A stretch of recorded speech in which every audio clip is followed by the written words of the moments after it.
হাসাদ, হিংসার আরবি নাম কি? হাসাদ। এর মানে হলো একটা আঁচড় কাটা, চিমটি কাটা, দাগ কাটা, একটু খোঁচা, মানুষের সময় চুলকায় না, এরকম। হাসাদ শব্দের একটা বাংলা অর্থ যে মানুষের মনের মধ্যে আঁচড় কাটা বা চুলকানি। অন্যের ভালো দেখলে আপনার মনের মধ্যে যদি এরকম চুলকানি হয়, এটার নাম হলো হাসাদ। তার মানে বুঝতে হবে আপনার হিংসা আছে, এটা একটা। আর হিংসা হলো, এই হাসাদ হলো, জমিনে যেরকম ফসল আপনি বপন করলে যদি আগাছা মুক্ত না করেন ফসল ভালো হবে না। আপনার হিংসা যদি বাদ না দেন তাহলে আপনার আমলও আল্লাহর কাছে কবুল হবে। হিংসা হলো জমিনে ফসলের মধ্যে যেমন আগাছা থাকলে ওই ফসলের ক্ষতি করে, আর মানুষের মনের মধ্যে, মানুষের অন্তরের মধ্যে যদি হিংসা থাকে তাহলে মানুষের আমলের ওইভাবে ক্ষতি করে। মানুষের নেক আমলকে হিংসা এমনভাবে খেয়ে ফেলে যেমন আগুন কাঠকে খেয়ে ফেলে। আগুন জ্বালিয়ে তার মধ্যে যদি কাঠ দিয়ে দেন, শুকনা কাঠ, সেই কাঠ কি থাকবে? পুড়ে ছাই হয়ে যাবে, ভস্ম হয়ে যাবে। আপনার মনের মধ্যে যদি হিংসা থাকে, আপনি যত আমল করেন ওই হিংসাটা আমলগুলোকে ওইরকম ছাই বানায় ফেলবে, খেয়ে ফেলবে। হিংসা করা যাবে না। এই পৃথিবীর শুরু থেকে আজ পর্যন্ত পৃথিবীতে সর্বপ্রথম যে পাপ সংগঠিত হয়েছে ওই পাপটার নামও হিংসা। ইবলিস সর্বপ্রথম হযরত আদম আলাইহিস সালামের সাথে হিংসা করে। খলাকতানি মিন নার ওয়া খলাকতাহু মিন তিন, আমাকে বানিয়েছেন আগুন দিয়ে, তাকে বানিয়েছেন মাটি দিয়ে, আমার চাইতে তার এত মর্যাদা বেশি কেন? এই যে কেন, আমার চাইতে তার মর্যাদা কেন বেশি? হিংসা, এটাই কিন্তু পাপের সূচনা। সে যদি এইভাবে বলতো, আল্লাহ তুমি তাকে যে মর্যাদা দিয়েছো আমাকেও মর্যাদা দাও। আল্লাহর ভান্ডারে তো অভাব নাই। আমি আপনাদেরকে এটাও বলেছিলাম, একজনের কাছ থেকে নিয়ে আরেকজনকে দিতে হয় না। আল্লাহ ওকে দিয়েছে, আপনাকেও দিতে পারে, আপনি আল্লাহর কাছে চান, কিন্তু এইটা বলবেন না যে আমার চাইতে ও কেন বেশি পায়। মনের মধ্যে এইটা নিয়ে যেন আপনার কষ্ট না হয়, এরকম থাকলে আমল বরবাদ হয়ে যাবে। আবার হযরত আদম আলাইহিস সালামের সন্তানদের ঘটনাও বলেছিলাম আপনাদের, হাবিল এবং কাবিল। এই পৃথিবীর সর্বপ্রথম হিংসার কারণেই খুন হয়। একজনের স্ত্রী হয় সুন্দরী, আরেকজনের স্ত্রী কুৎসিত। এখন আদম আলাইহিস সালামের এক সন্তান বলল, ওর স্ত্রী আমার চাইতে সুন্দর কেন হলো? ও সুন্দরীকে বিয়ে করতে পারলো, আমি কেন পারলাম না? এই যে হিংসা, খুন করে ফেললো। এটাই পৃথিবীর ইতিহাসে সর্বপ্রথম খুন। যাই হোক, আমি এইটা বোঝাতে চাচ্ছি, পৃথিবীর যত পাপ আছে প্রত্যেকটা পাপের সূচনা, বেশিরভাগ পাপের সূচনা হয় হিংসা থেকে, বিদ্বেষ থেকে। আল্লাহ রাসূল সাল্লাল্লাহু আলাইহি ওয়াসাল্লাম, বুখারী শরীফের মধ্যে হাদিস এসেছে, ওয়ালা তাহাসাদু ওয়ালা তাবাগাদু ওয়ালা তাকাতাউ ওয়া কুনু ইবাদাল্লাহি ইখওয়ানা। হাদিসটা গত জুমায় তেলাওয়াত করেছি, কিন্তু সম্পূর্ণ আলোচনা করতে পারি নাই। হিংসার বিষয়ে যে কথাগুলো বললাম সামনে আরো বলবো। এই হাদিসের শেষ অংশে যেটা বললেন, ওয়ালা তাকাতাউ ওয়া কুনু ইবাদাল্লাহি ইখওয়ানা, আত্মীয়তার সম্পর্ক ছিন্ন করো না, হিংসা করো না, মানুষের প্রতি বিদ্বেষ রেখো না। ওয়া কুনু ইবাদাল্লাহি ইখওয়ানা, একে অপরের ভাই হয়ে থাকো। আল্লাহ তাআলা তার পক্ষ থেকে এই আদেশ জারি করে দিয়েছে। আরো এক জায়গায় আল্লাহ বলছেন, কুরআনুল কারীমের মধ্যে আছে, আম ইয়াহসুদুনান নাসা আলা মা আতাহুমুল্লাহু মিন ফাদলি ফাকাদ আতাইনা আলা ইব্রাহিমাল কিতাব ওয়াল হিকমাতা ওয়া আতাইনাহুম মুলকান আযীমা।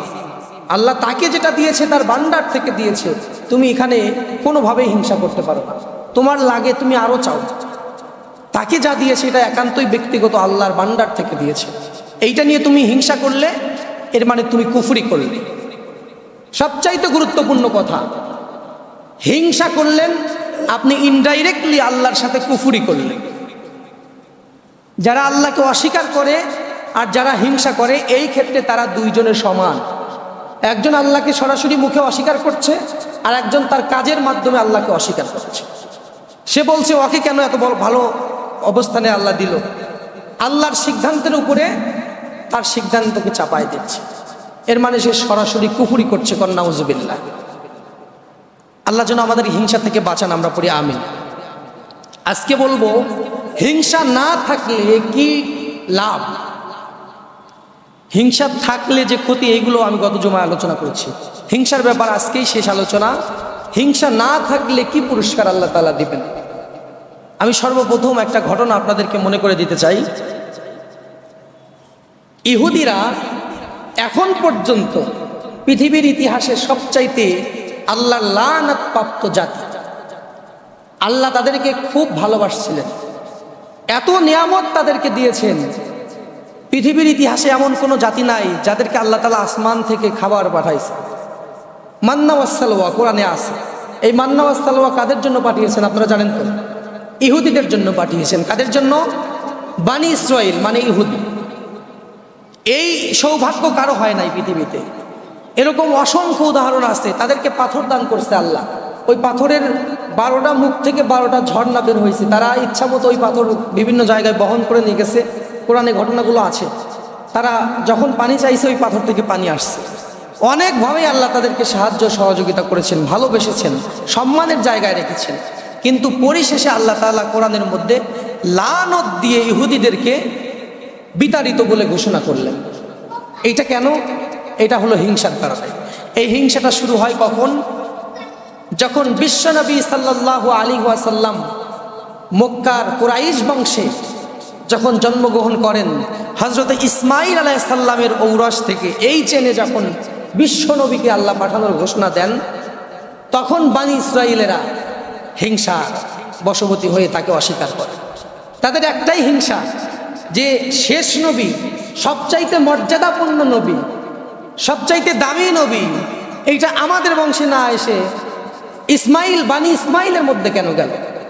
বানি ইসরাইলে না এসে বানি ইসমাইলে কেন গেল? এই যে তাদের হিংসা। এতে তারা বিশ্বনবীকে অস্বীকার করার পর থেকেই আল্লাহ তাআলা তাদের প্রতি লানত শুরু করলেন। আল্লাহর বিধান তারা অস্বীকার করল। আল্লাহ কিন্তু ইহুদিদের এই বংশে, তাদের এই হযরত ইয়াকুব আলাইহিস সালামের বংশে অর্থাৎ বানি ইসরাইলের মধ্যে যত নবী পাঠিয়েছেন, হাতে গোনা কয়েকটি নবী রাসূল ছাড়া বাকি সবগুলো তাদের চেনেই পাঠাইছেন। কিন্তু তাদের হিংসা কেন? বিশ্বনবীকে কেন আমাদের বংশে পাঠানো হলো? আমরা কেন মর্যাদাবান হলাম না? এই হিংসা থেকে তারা বিশ্বনবীকে অস্বীকার করে। আবার মক্কার কুরাইশরা, আপনারা এই ঘটনা জানেন, কোনো ঘটনা বলবো না। মক্কার কুরাইশরা বিশ্বনবীকে যখন অস্বীকার করল, তারা শুধুমাত্র হিংসার বশবর্তী হয়ে অস্বীকার করেছিল যে আমরা মক্কার এত বড় ধনী ধনী মানুষ আছি, এত প্রভাবশালী ব্যক্তি, আমাদের বংশে কেন আল্লাহ নবী না পাঠায়া একটা এই এতিম মুহাম্মদরে আল্লাহ কেন নবী বানাই দিলেন? গরিব মানুষকে আল্লাহ কেন নবী বানালেন? এতিমকে আল্লাহ কেন নবী বানাইলেন? আমাদের মতো প্রভাবশালী কাউকে আল্লাহ কেন নবী বানালেন? আবু জাহাল বলেন, উতবা, সাইবা, যাই বলেন, এই কাফিরগুলোর নাম আপনারা জানেন। এনারা সবাই এই হিংসার বশবর্তী হয়ে তাকে অস্বীকার করেছে। অনেক ক্ষেত্রে তারা নিজেরা জানতো যে বিশ্বনবী সত্য, সে যে দিন নিয়ে এসেছে এটাও সত্য, কিন্তু তারপরেও তারা অস্বীকার করেছে। যেহেতু অস্বীকার করলে মান সম্মান থাকবে না, আমাদের চাইতে সে বড় হয়ে যাবে। এটাও কিন্তু একটা হিংসা। আমি শুধু আপনাদেরকে মনে করে দিতে চাচ্ছি, পৃথিবীর ইতিহাসে যত পাপ সংঘটিত হয়েছে, প্রত্যেকটা পাপের, বড় বড় পাপের পিছনে রয়েছে হিংসা, আল হাসাদ। আমি গত জুমায় ওইটা বলেছি, যখন মানুষ হিংসা করে সে মানুষ আর মানুষ থাকে না। আল্লাহ তাআলা এই জন্য বলছেন, ওমিন শাররি হাসিদিন ইজা হাসাদ, যখন মানুষ হিংসা করে ওই সময় মানুষ থেকে পানাহ চাও। এই হিংসা নিয়ে একটা হাদিস বর্ণিত হয়েছে, হাদিসটি আপনাদের সামনে উপস্থাপন করছি। হযরত আব্দুল্লাহ ইবনে ওমর, এর মানে হলো ওমরের ছেলে আব্দুল্লাহ। হযরত ওমরকে তো আপনারা সবাই জানেন মনে হয়, নাকি? যদিও না দেখেন নাই কখনো, কিন্তু তার চরিত্র সম্পর্কে, তার মর্যাদা সম্পর্কে আমরা সবাই অবগত আছি, ঠিক কিনা বলেন? তার ডাইরেক্ট সন্তান আব্দুল্লাহ ইবনে ওমর।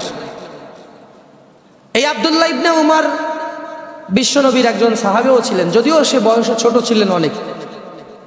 তারপরেও নবীজির সাথে তার সাক্ষাৎ হয়েছে, নবীজির সাথে ওঠা বসা হয়েছে। আব্দুল্লাহ ইবনে ওমরের একটা হাদিস, আল্লাহ রাসূল সাল্লাল্লাহু আলাইহি ওয়াসাল্লাম বললেন, এরকম একটা মজলিসে বসে আছে, সবাই বসে আছে। হঠাৎ করে আল্লাহ রাসূল বক্তৃতা দিতে দিতে সে বলছেন, সায়াতি বাইনাকুম সায়াতি বাইনাকুমুল আনা রাজুলুম মিন আহলিল জান্নাহ, এখন তোমাদের মধ্যে যেই ব্যক্তি আসবে ওই ব্যক্তিটা আল্লাহর জান্নাতে। কোন সুবহানাল্লাহ। এই কথা যদি এরকম মজলিসে বলে তাহলে সবার মনোযোগ যে ব্যক্তি আসবে ওই দিকে কিন্তু সবাই দেখবে। দরজা দিয়ে কে ঢোকে যেন তেন মানুষ বলে নাই। আমার মতো একজন সলিমদ্দি কলিমদ্দি মুন্সি যদি এখন বলে যে এখন দরজা দিয়ে যে লোকটা আসবে ওই লোকটা আল্লাহর জান্নাতি, মনে হয় কোরআন হাদিসে এইটা পাইলাম, তাহলে আপনারা ওই লোকটাকে কিন্তু আগে দেখবেন। কিন্তু আল্লাহর রাসূল বলছেন, এর মানে 100% সত্য কথা যে ওই লোকটা আল্লাহর জান্নাতি। তাহলে কে এই লোক দেখার দরকার আছে না নাই? সবাই যেখান দিয়ে মানুষ আসে ওই দিকে তাকায় আছে। একটু পরে একজন সাহাবী আসলেন, এরকম ওযু করছেন, অজুর পানি গড়ে পড়তেছে দাড়ি দিয়ে, অথবা হাতটাও পরিষ্কার করে নাই, মোছে নাই, হাত দিয়ে অজুর পানি গড়ে পড়ছে। আর তার হাতে হলো স্যান্ডেল, জুতা। এই জুতা হাতে নিয়ে সাহাবী আসতেছে, দরজা দিয়ে ঢুকলেন। ঢুকে সবাই তো অধীর আগ্রহে তাকায় আছে তার দিকে।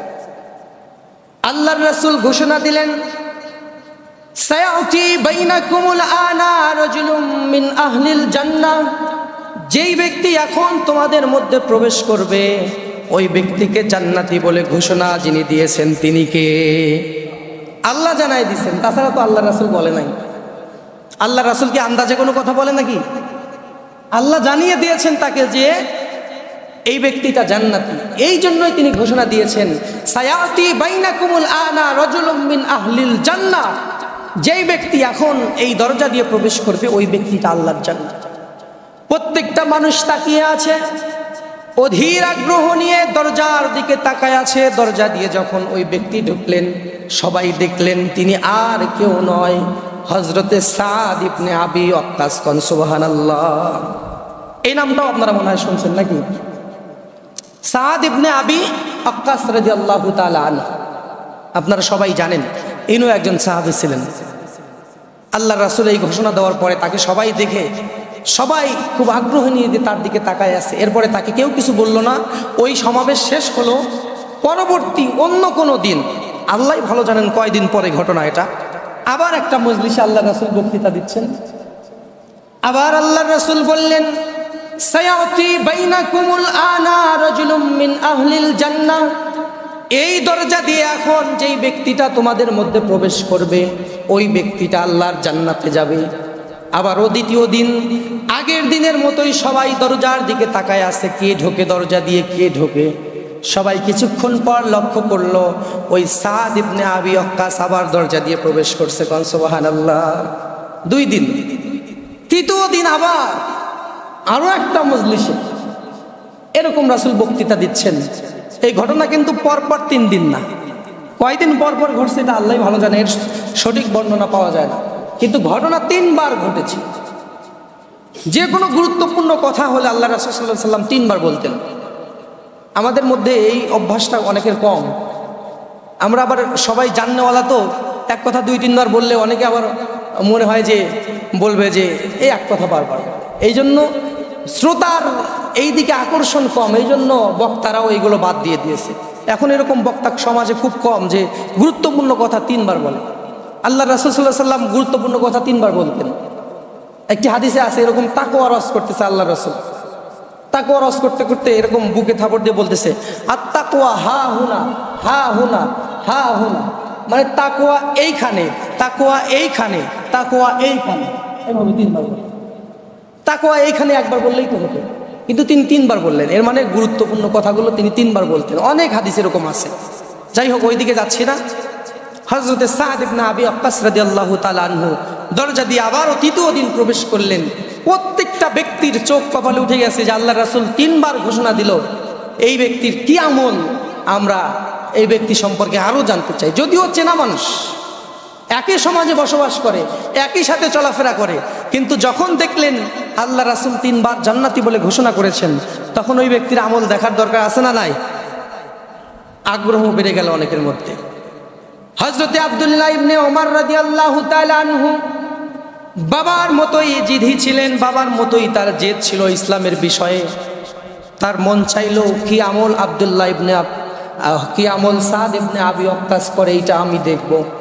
এইটা দেখার জন্য দৌড়ে দৌড়ে হযরত সাদ ইবনে আবি ওয়াক্কাসের বাড়িতে চলে গেলেন। গিয়ে বলছেন, চাচা, আমার বাড়িতে একটা সমস্যার কারণে আমি আপনার বাড়িতে মেহমান হতে চাই, আমাকে 3 দিন থাকার জন্য আপনার জায়গা দিতে হবে। কয়দিন? 3 দিন। এর মানে সে শিওর হবে কি আমল করে, একদিনে হবে না।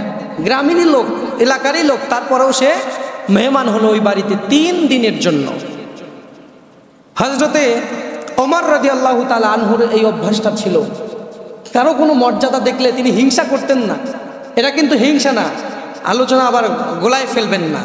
লা হাসাদা ইল্লা ইসনাইন, 2 জায়গায় হিংসা করা যায়, এটাকে হিংসা বলে না, এটাকে বলে ঈর্ষা। এই যে একজন আমল করছে অনেক, আমি তাকে দেখে আমল বাড়াই দিতে পারি। এখন আল্লাহ রাসূল তাকে জান্নাতি বলে ঘোষণা দিয়েছেন, তার ভিতরে একটা কিউরিসিটি জেগে উঠেছে, কি আমল এই লোক, এই ব্যক্তি করে, এটা আমি দেখব। ওনার বাবা হযরতে ওমরও এরকম ছিলেন। আপনারা এই ঘটনা জানেন, আজকে সময় হবে না। আবু বকর রাদিয়াল্লাহু তাআলা আনহু প্রত্যেকদিন সকালবেলা ফজরের নামাজ পড়ে মসজিদ থেকে বের হয়ে চলে যায়, কারোর সাথে কথা না বলে অনেক দূর হেঁটে হেঁটে চলে যায়। এখন হযরতে আবু বকর কোথায় যায় এইটা দেখার জন্য হযরতে ওমর একদিন পিছু নিলেন।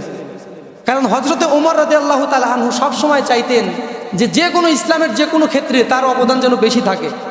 আল্লাহ রাসূল যেন বলে যে আজকে ওমরের কাজটা ভালো হয়েছে, অথবা ওমরের এই জায়গায় বেশি গ্রহণযোগ্যতা, বেশি সে শ্রম দিয়েছে। যাই হোক, সব বিষয়, দানের বিষয় বলেন, সমাজ সেবা বলেন, ওমর শুধু ফার্স্ট হতে চায়, কিন্তু ফার্স্ট হতে পারে না। সবসময় ফার্স্ট হয় আবু বকর রাদিয়াল্লাহু তাআলা আনহু। বারবারই এরকম হয়, হযরত ওমর বারবার ফার্স্ট হওয়ার চেষ্টা করে, কিন্তু আবু বকরের জীবদ্দশায় ওমর রাদিয়াল্লাহু তাআলা আনহু ফার্স্ট হতে পারে। আল্লাহ আবু বকরের মর্যাদা বাড়ায় দিয়েছেন, সুবহানাল্লাহ। এখন আবু বকর রাদিয়াল্লাহু তাআলা আনহু কোথায় যায় প্রত্যেকদিন ফজর নামাজ পড়ে, এইটা দেখার জন্য সে পিছু নিয়েছিল। এই যে তার ছেলে আব্দুল্লাহ ইবনে ওমর যেমন এই ব্যক্তির আমল দেওয়ার দেখার জন্য 3 দিন তাদের বাড়িতে গেল। বাবা ছেলের কানেকশন আছে না নাই? বাবার ছেলের এরকম কানেকশন থাকা দরকার।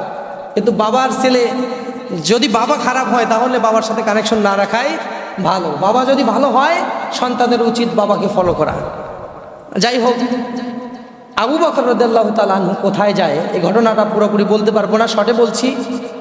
একদিন তিনি পিছু নিলেন, পিছু নিয়ে দেখলেন একটা কুঁড়ে ঘর, অনেক দূরে যায় একটা কুঁড়ে ঘরের মধ্যে আবু বকর ঢুকে পড়ে। এই কুঁড়ে ঘরের মধ্যে কে থাকে উনি আড়ালে লুকালেন। অনেকক্ষণ পর আবু বকর রাদিয়াল্লাহু তাআলা আনহু ওই ঘর থেকে বের হয়ে চলে গেলেন। এরপরে আবার হযরত ওমর ঘরের মধ্যে ঢুকলেন, যে এই ঘরের মধ্যে কে আছে, কি করলো, এসে দেখি। ঘরের মধ্যে ঢুকে দেখে একটা বুড়ি, অন্ধ, 2 চোখ অন্ধ, কিচ্ছু দেখতে পায় না, বসে আছে। তার খাবার রেডি করা, তার বাড়িটা পরিষ্কার, ঝাড়ু দেওয়া, রুমের মধ্যে কোনো ময়লা আবর্জনা নাই, রান্নাবাড়ি করা, ওকে সব কিছু। মনে হচ্ছে এই বাড়িতে সবসময় কাজের লোক আছে, সবসময় মানুষ থাকে। অথচ ওই বাড়িতে কেউ থাকে না একজন অন্ধ বুড়ি ছাড়া। ওই বুড়ির কাজের ক্ষমতা নাই, কিন্তু বাড়ি ঘর দেখে মনে হয় একদম পরিপাটি, পরিষ্কার, খাবার রেডি করা।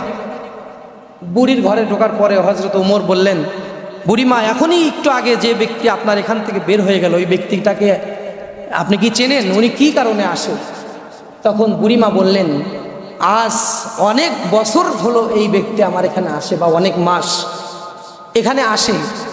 আমার বাড়ির সমস্ত কাজ সে নিজে হাতে করে দেয়, আমার জন্য রুটি বানায় দিয়ে যায়, রান্না করে দিয়ে যায়, আমার বাড়ির সব থালা বাসন পরিষ্কার করে দিয়ে চলে যায়। কিন্তু এই ব্যক্তি কে আমি জানি না, কিন্তু প্রত্যেক দিন একই টাইমে এই ব্যক্তি আসে। সুবহানাল্লাহ কইলেন না আপনারা? হযরত আবু বকরের আমল দেখেন, একটা বুড়ির ঘর তার লোক দিয়ে পরিষ্কার করায় না, সে নিজে পরিষ্কার করে। বুড়ির পেশাব পায়খানা বলেন, তার বাড়িঘর ঝাড়ু দিয়ে, তার রান্না খাবার দাবার রেডি করে দিয়ে চলে আসে। হযরত ওমর বসে পড়ছে ওই জায়গায়, কান্না শুরু করে দিচ্ছে। আবু বকরের মতো হতে পারবো না আমি, ওমর যতই চেষ্টা করি আবু বকরের মতো আমি হতে পারবো না।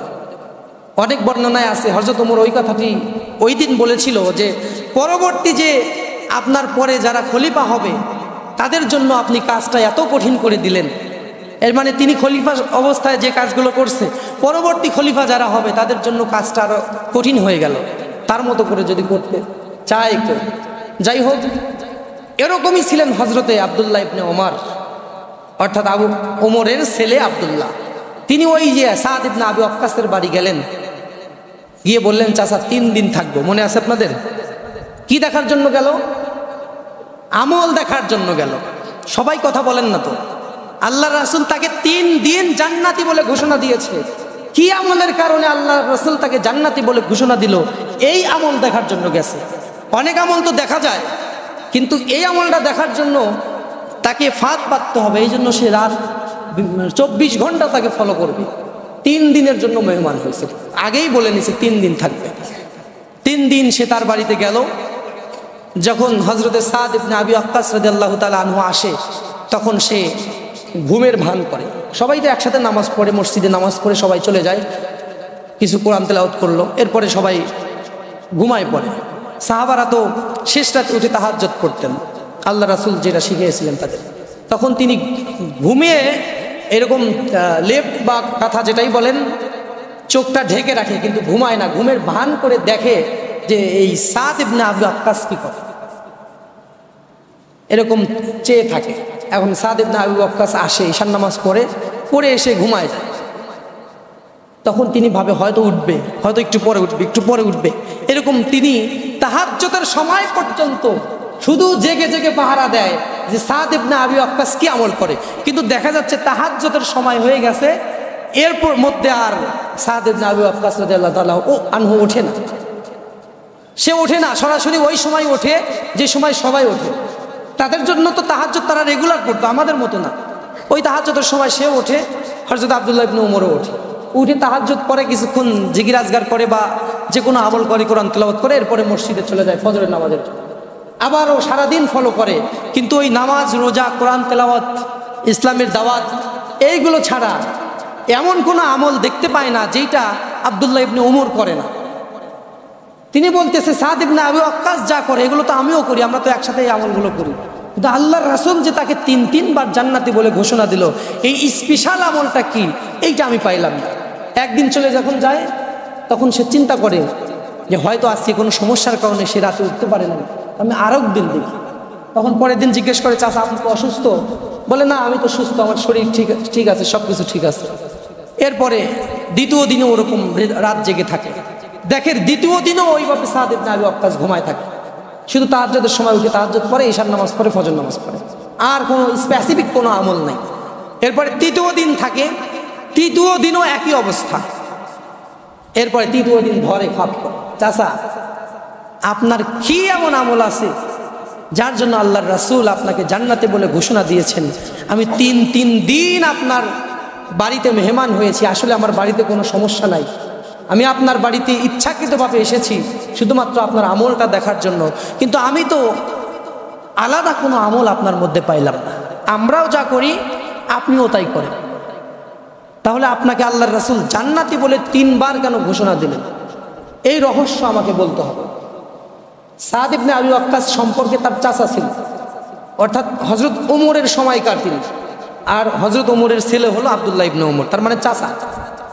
তখন বলতেছে, ভাতিজা এমন কোনো আমল আমার নাই, কিন্তু আল্লাহর রাসূল যে কেন এই ঘোষণা দিল এইটা আমি নিজেও জানি না। এই কথা বলার পরে হযরত আব্দুল্লাহ ইবনে ওমর যখন চলে যাচ্ছে, তখন আবার ডাক দিলেন, দিয়ে বললেন, একটা আমল আমার আছে যেটা কেউ জানে না, এই আমলটা খুবই ছোট, এটা বলার মতো না, কিন্তু তুমি যেহেতু এইভাবে বলতেছো এটা হলেও হতে পারে। সেটা কি?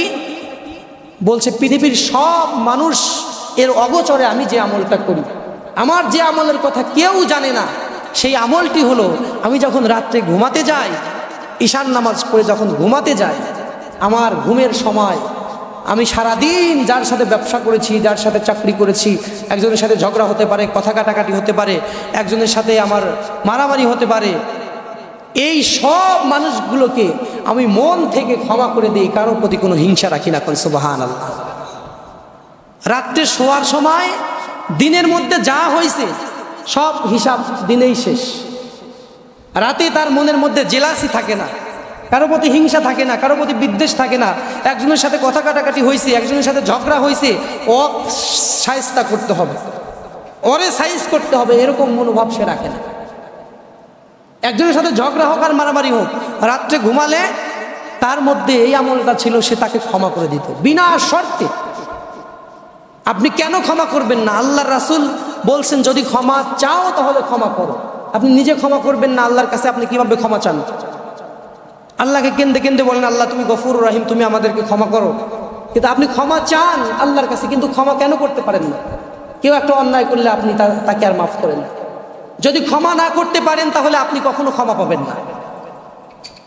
এটাই হলো সুন্নাহ, মানে এটাই হলো আমলের কথা শুনে সবাই চমকে গেল। বিশেষ করে সাদ ইবনে আবু ওয়াক্কাসের কথা আব্দুল্লাহ ইবনে ওমর যাকে যাকে বলেছে তার অনুমতি নিয়েই হয়তো বলেছে।